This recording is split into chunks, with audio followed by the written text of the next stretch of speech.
किशोरी लाल जी के बेटे राघव की शादी की बात जगह जगह चल रही थी, लेकिन किशोरी लाल जी को कोई लड़की पसंद ही नहीं आती थी। और उसकी एक ही वजह थी, किशोरी लाल जी का लालची होना।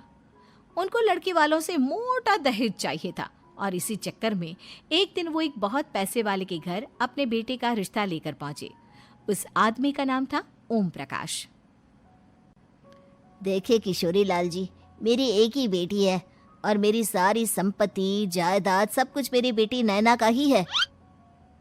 पापा, नाम से लगता है बहुत खूबसूरत होगी। कितना अच्छा नाम है ना, नैना। ओ, वैसे बात तो सही है आपकी। अब इतना पैसा है, जमीन जायदाद है, इकलौती बेटी, आप भी क्या करेंगे? सब कुछ उसे ही देंगे ना। बिल्कुल ठीक पहचाना आपने। बस बेटी की शादी और सारी जायदाद उसके नाम। पापा, बिना देखे हाँ कर दीजिए ना। इतना अच्छा रिश्ता फिर कहाँ मिलेगा? माला माल हो जाएंगे हम। मैं अपनी बेटी को बुलाता हूँ। अरे नहीं नहीं नहीं नहीं, आपकी बेटी का नाम नैना है, सुनकर ही लगता है बहुत सुंदर होगी। रहने दीजिए अंकल, मैं तो आपकी बेटी के नाम से ही इतना खुश हो गया हूँ कि उसे बिना देखे शादी करने को तैयार हूँ। अब तो मैं उसका चेहरा सीधे शादी के बाद ही देखूंगा। और इस तरह राघव नैना का चेहरा नहीं देखता और उससे शादी कर लेता है। शादी के बाद अपनी सुहाग रात पर जब राघव नैना का घूंघट उठाकर देखता है तो नैना की आंखें बंद थी। कितने खूबसूरत हो तुम नैना, जरा अपनी आंखें खोलकर मेरी तरफ देखो तो सही। नहीं, मुझे शर्म आती है। अरे, मैंने तुम्हें शादी से पहले भी नहीं देखा और अब अगर तुम आंखें खोलकर मुझे देखोगी भी नहीं तो मुझे अच्छा कैसे लगेगा? इससे पहले कि नैना अपनी आंखें खोलकर राघव की तरफ देखती, अचानक से लाइट चली गई और राघव नैना को पूरी तरह से देख भी नहीं पाया। अगली सुबह नैना राघव के लिए नाश्ता बनाकर लेकर आई। अरे ये क्या, आधा पराठा सेका हुआ है और आधा बिल्कुल कच्चा। ये तुमने क्या किया नैना? बहू, तुमने क्या आधा पराठा तवे से नीचे लटका कर रखा था जो आधा सेका है और आधा कच्चा? मुझे जितना दिखेगा उतना ही तो सीखूंगी ना पापा जी। जहाँ जहाँ मुझे नजर आ रहा था वहाँ मैंने सीख लिया, जहाँ जहाँ नहीं दिखा वहाँ कच्चा रह गया होगा। इसका क्या मतलब है? ये कैसा मजाक कर रही है तुम? अरे बहू, तुमने इतना लंबा घूंघट क्यों लगाया हुआ है? देखो, हमारे घर में बहुओं को बेटी की तरह रखा जाता है और फिर तुम तो इतना सारा माल लेकर आई हो। देखो, ये घूंघट डालकर रखने की कोई ज़रूरत नहीं है। हाँ नैना, पापा जी ठीक कह रहे हैं, तुम तो आराम से रहो, अपना ही घर समझो। नैना अचानक से अपना घूंघट उठा लेती है। अरे ये क्या पापा, नैना की तो एक आंख फूटी हुई है। नाम से नैना, लेकिन ये तो कानी बहू निकली। मेरे साथ धोखा हुआ है, धोखा।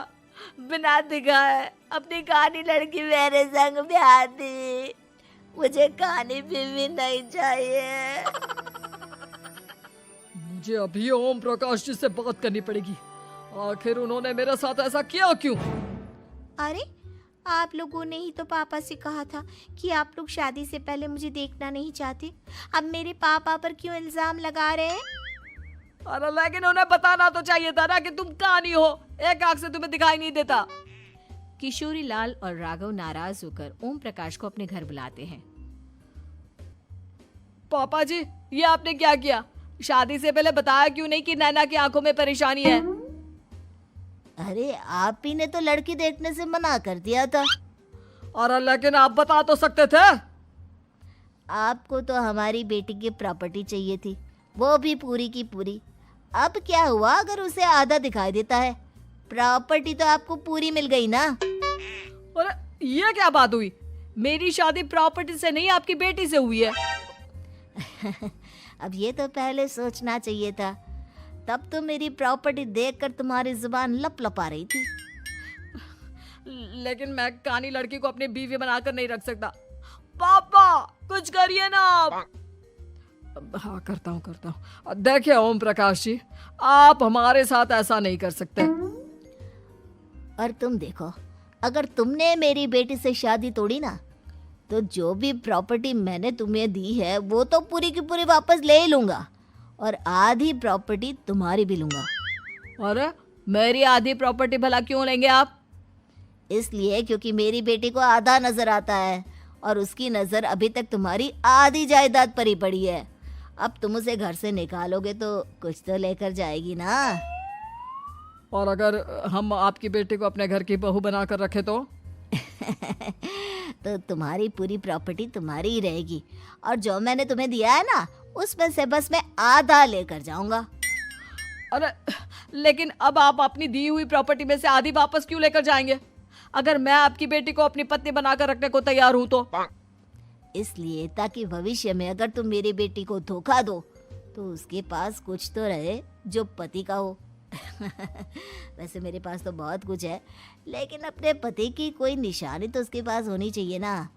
अब अगर तुमने मेरी बेटी को कहानी कहा तो तुम्हें प्रॉपर्टी भी कहानी ही मिलेगी, पूरी नहीं। जमाए राजा।